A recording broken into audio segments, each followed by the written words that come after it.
एक घटना हुई थी थाना किला के इलाके में। एटीएम के ऊपर वारदात हुई थी। एटीएम को तोड़ने का प्रयास किया गया था। जो ही एटीएम में हरकत हुई तो इनके हेड ऑफिस में अलर्ट चला जाता है। तो अलर्ट के आधार पर हमारे यहाँ पर सूचना प्राप्त हुई थी। तो तुरंत हमारी ईआरबी वहाँ पर पहुँची थी और ईआरबी वहाँ पर पहुँची तो कुछ आरोपी, कुछ मुलजिम, कुछ लोग जो है ना एटीएम को तोड़ने में लगे हुए थे। और जो उन्होंने पुलिस की गाड़ी देखी तो वो भागने में कामयाब हो गए और एक दो लड़के ने पुलिस के ऊपर वारदात भी की। तो और लेकिन अंधेरा था और क्योंकि हमारी गाड़ी एक ही पहुंची थी तो वो भागने में कामयाब हो गए। तो उस आधार पर थाना किला में एफआईआर दर्ज हुई थी और CIA 2 को इसके साथ एसोसिएट किया गया था इन्वेस्टिगेशन के लिए। तो हमारी CIA 2 की टीम ने कल इसमें 4 आरोपियों को गिरफ्तार करने में सफलता प्राप्त की है। एक प्रिंस नाम का लड़का है जो कि कृपाल आश्रम तहसील कैंप पानीपत का रहने वाला है।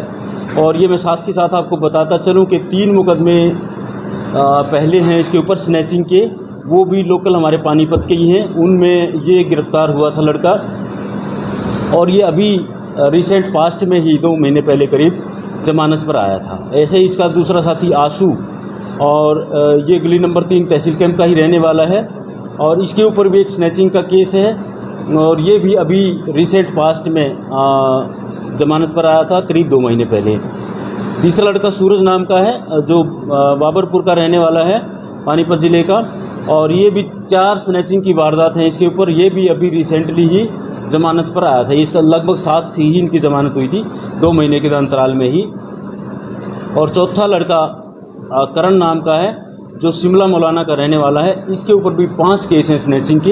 ये इन 5 केसों में भी 2 महीने पहले करीब जमानत पर आया था। तो ये मुझे लगता है कि इन्होंने जेल में ही योजना बनाई है कि निकलते ही हमने वारदात को अंजाम देना है। तो ये टोटल इसमें 6 लड़के इन्वॉल्व थे, 4 को गिरफ्तार कर लिया गया है। और आज रिसेंटली एक 5वां जो नाबालिग है जिसका मैं नाम नहीं बता पाऊँगा उसको भी हमारी CIA 2 की टीम ने अरेस्ट किया है। और एक इसमें अभी बचता है, एक नाम और आया हुआ है, उसको भी हम जल्दी से गिरफ्तार करें। सर कहाँ से गिरफ्तार कर रहे हैं? ये बाबरपुर से गिरफ्तार इनको किया गया है। सरगना कौन है सर इनका, सर गैंग का? ये सारे ही एक्टिव हैं, एक्टिव रोल में हैं सारे। और सरगना कभी अभी आइडेंटिफाई नहीं हो पाया है। अभी इनका हम पुलिस रिमांड लेंगे और गहराई से पूछताछ करेंगे और उसके बाद इनसे रिकवरीज की जाएंगी। और इसमें और मैं बताना चाहूँगा कि 2 वारदात घरौंडा की ओर खुलासा हुआ है। घरौंडा में भी इन्होंने 24/5 को और 28/5 को वारदात की है। एक घर में चोरी की वारदात की है और एक बैंक में चोरी की प्रयास इन्होंने किया है। कहाँ की घटना है? 24 को क्या थी? ये घरौंडा की है, घर की चोरी की 24/5 की।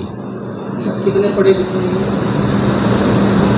ये 8वीं 10वीं पास हैं, अनपढ़ बराबर ही हैं और नए लड़के हैं। ये बड़ी हैरानी की बात है कि जवान लड़के हैं, सभी 18-19 साल के ही हैं। और दूसरी वारदात आप पूछ रहे थे घरौंडा की, ये यूको बैंक घरौंडा में दीवार तोड़कर चोरी इन्होंने की थी। कितने की चोरी की थी सर? ये इसकी वहाँ की डिटेल्स हमारे पास नहीं है, खाली इतना पता लगा है जो इन्होंने डिस्क्लोजर में बताया कि वहाँ भी हमने चोरियाँ की हैं। वो घरौंडा के आईओ आएंगे तो पता लगता है। एटीएम लूट का इनका पहला प्रयास था सर या पहले भी कोई? एटीएम लूट का ये पहला ही है। बाकी स्नैचिंग्स हैं, पैसे छीन लिए, मोबाइल छीन लिया, इस तरह के केस हैं। एटीएम में कितने पैसे थे सर? एटीएम में भी रिसेंटली बैंक वालों ने जैसे बताया 14,000-15,000 के करीब अमाउंट उसमें था, लेकिन बच गया था, चोरी नहीं हुआ था। जो ये तोड़ने लगे थे तो अलर्ट आने के बाद सूचना मिल गई, पुलिस का सायरन सुन के ये भाग गए थे।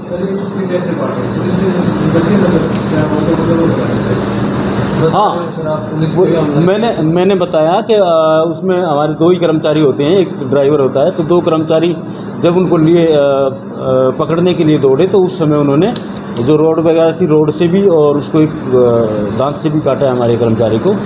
और अंधेरा था और उनको अन्य पुलिस कर्मचारी नहीं पहुंचे थे जब तक, क्योंकि सडनली विदिन 10 और 15 मिनट ये सारा हुआ था।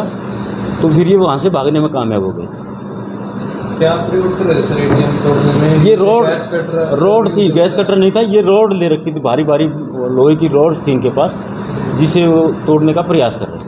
सर बहुत से मामलों में नाबालिग भी अब पाए जा रहे हैं, ऐसे मामलों में बिल्कुल ये सबसे गंभीर और घातक है हमारे समाज के लिए जो जवान बच्चे हैं उनका प्रयोग ऐसी वारदात में किया जा रहा है, या उनका हो सकता है उनके पीछे कोई और सरगना भी हो, या वो खुद ही ऐसी शिक्षा उनको दी जा रही है। तो इस चीज़ का हमें ध्यान रखना पड़ेगा, समाज को, पेरेंट्स को भी ध्यान रखना पड़ेगा कि नौजवान बच्चे उनके कहाँ जा रहे हैं, उन पर नज़र रखें। सर ये पहली बार पुलिस के हत्थे चढ़े हैं या पहले भी किसी वारदात में? नहीं, पहले भी हैं, ये मैं बताया स्नैचिंग की वारदात हैं जो अभी 2 महीने पहले ही जमानत पर आए।